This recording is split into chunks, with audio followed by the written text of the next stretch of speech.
Work for a tough boss, highly demanding, unpredictable, and perhaps uncommunicative. What's your strategy? C-Suite Intelligence, leadership lessons from coaches to the world's top-performing executives. I'm Richard Davies. Working for a tough boss can make your life hell, but in many cases, the experience may be helpful to your future career. And what you can learn from somebody like that is pretty amazing. There's a lot you learn of what not to do, but there's a lot you learn to do. Taylor Griffin, Chief Operating Officer at the Miles Group, says most workplaces are demanding. Resiliency is required. You can't be celebrated for everything you do. And in workplaces, there's often not a lot of recognition. It's just part of the job. So we're talking about working with difficult people above or working for a tough boss. So what defines a tough boss? I think it's a good question because I think it comes in a couple of different forms. One type of tough boss would be someone who's incredibly demanding. And I think that that's probably the most common type that you hear about. Lots of last-minute requests, expectations in terms of work-life balance, quite frankly. The pace that they might set for themselves is not necessarily a pace that's easily followed by others. Just the seat is hot type of a boss. It's not a complacent place and a comfortable place to work. I think the other type of boss that you see a lot is someone who's just highly unpredictable. And that can come in the form of moods. It can come in the form of their demands. Their unpredictability makes it really tough to align to them. Now, the classic impression that many of us have of the tough boss is the demanding boss. Right. Yeah, exactly. Well, I think demanding bosses are a good thing. You learn a lot from those types of bosses. So if you go around and you ask people, who's the best boss you ever worked for? A lot of them will describe somebody that just gave them a lot of room, empowered them, didn't interfere too much. But you ask them you could ask that same person essentially, who did you learn the most from? And they would describe a very different personality. And I think the demanding boss is actually a really effective boss. So tough boss is not necessarily a diss. It's not necessarily a bad thing. I think so, right. I think, there's an expectation that all bosses, particularly I think sometimes you see this with younger generations, bosses are going to be really supportive. They're going to recognize and praise you. Feedback when you get it is going to be incredibly constructive and it's going to be thoughtful. Those expectations are too high. People are really busy. What you want is someone you can learn from, and that can come in a variety of forms, but demanding is a good thing. One form of tough boss we haven't mentioned is the boss who is underperforming, the boss who isn't up to your standard. Right. Well, look, I think that there's a couple of types of these. I mean, some of them aren't necessarily underperforming with their total set of responsibilities, but they may not be paying a lot of attention to your area. That's one type that you might see. The other type is, they themselves aren't very good. And that can be difficult to work for when you yourself are a high performer and have ambitious goals. How do you deal with an angry boss? One, obviously the anger has to be within some boundary. But I would say questions are the best way to diffuse any kind of anger situation. And this happens, it's not just bosses, but whenever you have somebody who's kind of bullying in that environment or, sort of smartest person in the room, you can see it being called a lot of different things. Usually it's just facilitating the person and asking questions to clarify, what they're seeking, how do folks line up, how do they get what they're expecting, and how do you help get to the right outcome? And if you stay there with whatever the right outcome is for the business and don't let it impact your emotions, you're not escalating the situation any further. Define facilitation mode. So to me, it's really seeking to understand what they're trying to get at. Tell me a little bit more about what you need here, or how can we help? It tends to diffuse somebody's emotions. What about bosses who are not good at communicating? You see that a lot, particularly with the unpredictable bosses, because a predictable leader is somebody who has a communication cadence and usually management systems and processes in place that allow for better communication. A lot of complaints you hear from people is just that they don't know what this person wants, and they don't have information from above to help them do their jobs better. They don't have information from outside that was going to help them do their jobs better, and they don't have information from their manager that's going to help them do their job. And most people just need communication. That's how you delegate effectively. It's all communication tools thing. Yeah. Are there types of tough bosses or outliers that we haven't discussed in the description of a tough boss? Well, I mean, I think there's probably people that are really bad bosses, and you've got plenty of examples of those out there that violate values, integrity, ethics. That's not what we would define as a tough boss here. I mean, there's guardrails, I think, to our dialogue, and I think most of the time you really see it within highly demanding, highly unpredictable. How does all of this relate to corporate culture? Well, I think within different cultures, you get a lot of types of management. So within one company, you see a lot of different types of managers. So we'll see people go through their career and escalate through their career inside of one organization, and they'll have experienced many different types of bosses. Some of them that they would describe as very good. Some of them they might describe as bad. Some of them they might describe as just very, very tough.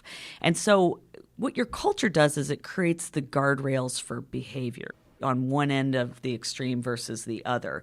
So you have to operate within a set of norms. But within those norms, you'll see a lot of different types of leadership behaviors. So I don't think that you can have one set expectation for a management style. We live in a society where many things are codified, where rules are meant to account for many different situations. Right. But corporate culture, when it comes to dealing with a tough boss, can only inform you so much, right? Culture is an interesting one. I mean, I had one client say it really well. Corporate culture should always be evolving and actually always be changing, but values stay the same. And so corporate values are becoming increasingly more important because culture is something that should evolve. You shouldn't have the sort of same culture statement in place a decade from when it was initially created. That said, it keeps people within boundaries of behavior, but within those boundaries, people can behave in a lot of different ways. Right. And just because there's a stated corporate culture, too, doesn't mean that everybody follows it. Many companies are kind of secretive. So is that a problem when it comes to trying to find out what the boss is expecting of you? It's a funny thing. I think people, they think it's secretive, but the truth is they just have to ask questions. So, for instance, we have a client that has a very notorious secret culture. And the truth is they're not necessarily that secretive. They just expect people to go figure it out. And going and figuring it out means going to ask those questions.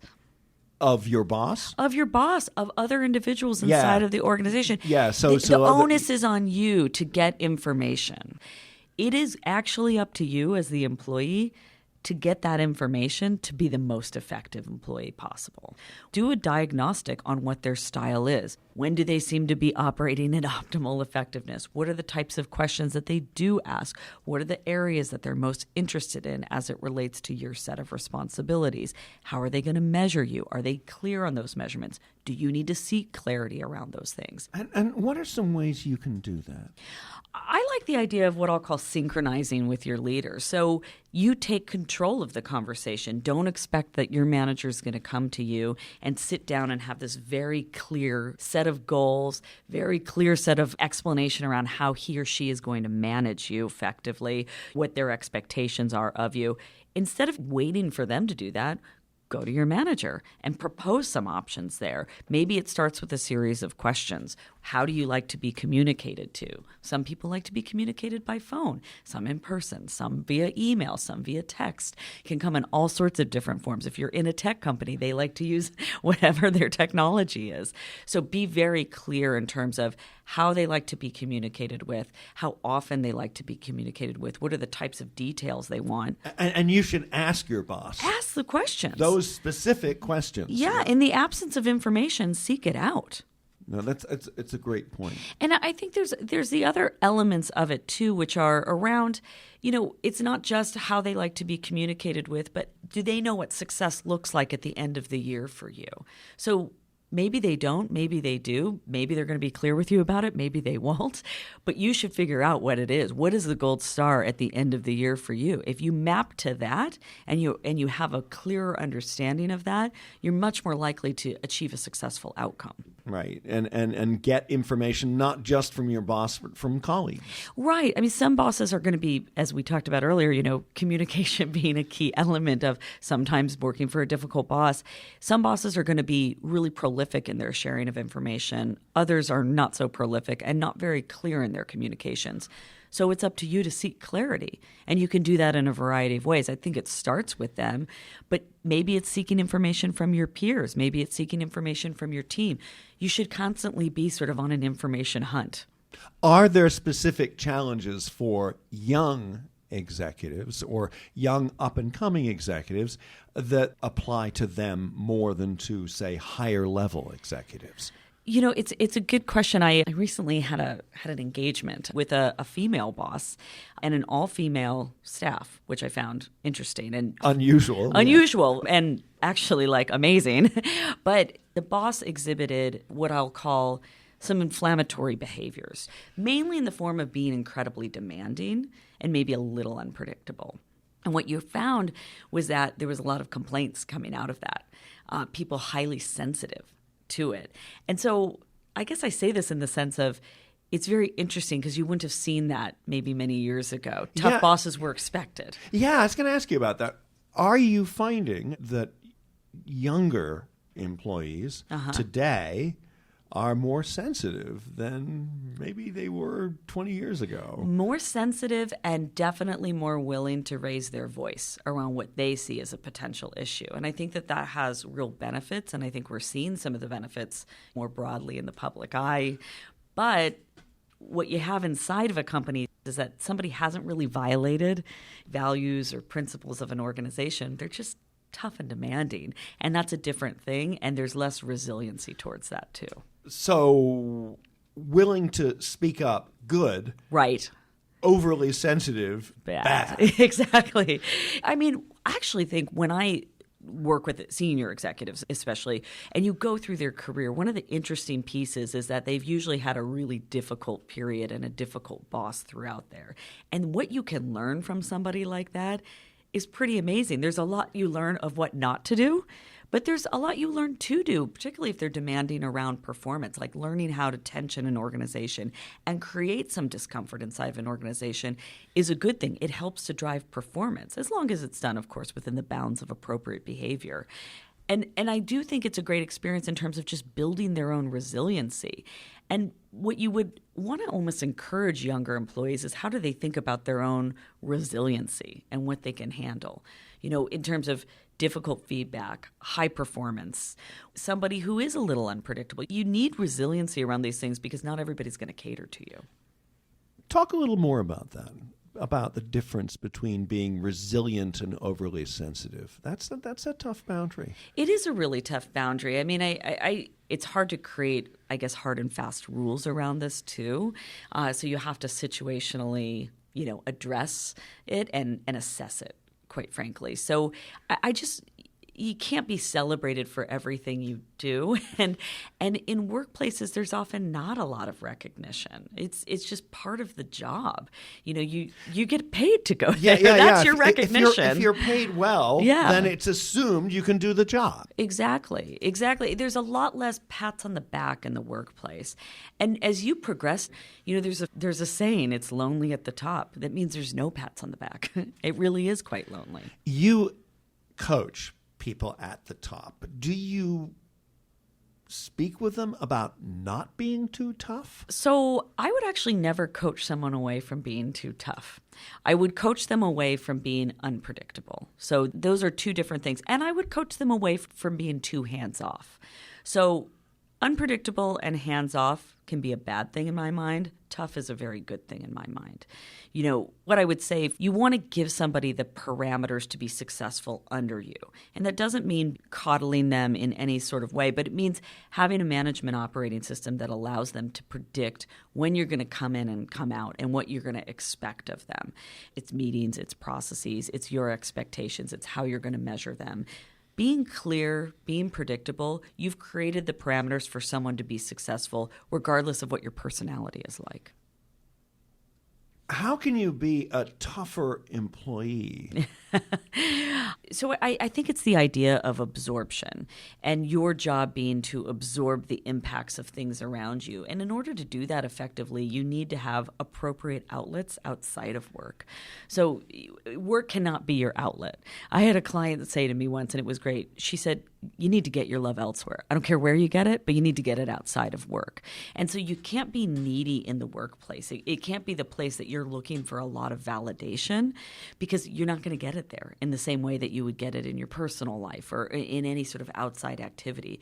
To absorb effectively means you can't bring a lot of emotion to that, and you have to be able to sort of depersonalize certain situations.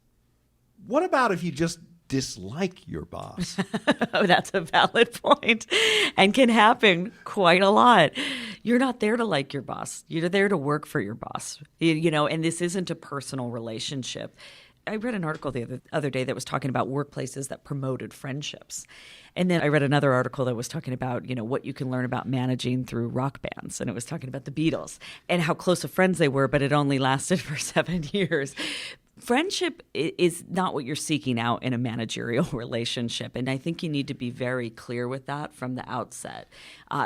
It's not a friend relationship. I mean, it can be a supportive relationship. It can be a good relationship, but it shouldn't be a friendship. So it doesn't mean you need to like them. You need to be able to work with all different sorts, and you will encounter all different sorts of personalities. And so like should be taken out of the equation. Sometimes even respect should be taken out of the equation, unfortunately. You're not always going to have the highest degree of respect for every person, but can you line up to them? Can you figure out a way to be successful under them? Can you predict what they need from you? And can you be effective under them? That's what you're really looking for. To sum up, it sounds like having a tough boss can be a good thing, even if that tough boss is not always as effective as he or she might be, because it can be a really valuable learning experience as you move up the ladder. Exactly. And we should be looking for those learning experiences throughout our careers. Taylor Griffin on working for a tough boss and how to make the best of a demanding situation. C-Suite Intelligence is our free podcast. Executives from the Miles Group share what they know about management, leadership, change at the top of organizations, and so much more. Free podcasts are available on your favorite podcasting platform. I'm Richard Davies. Thanks for listening.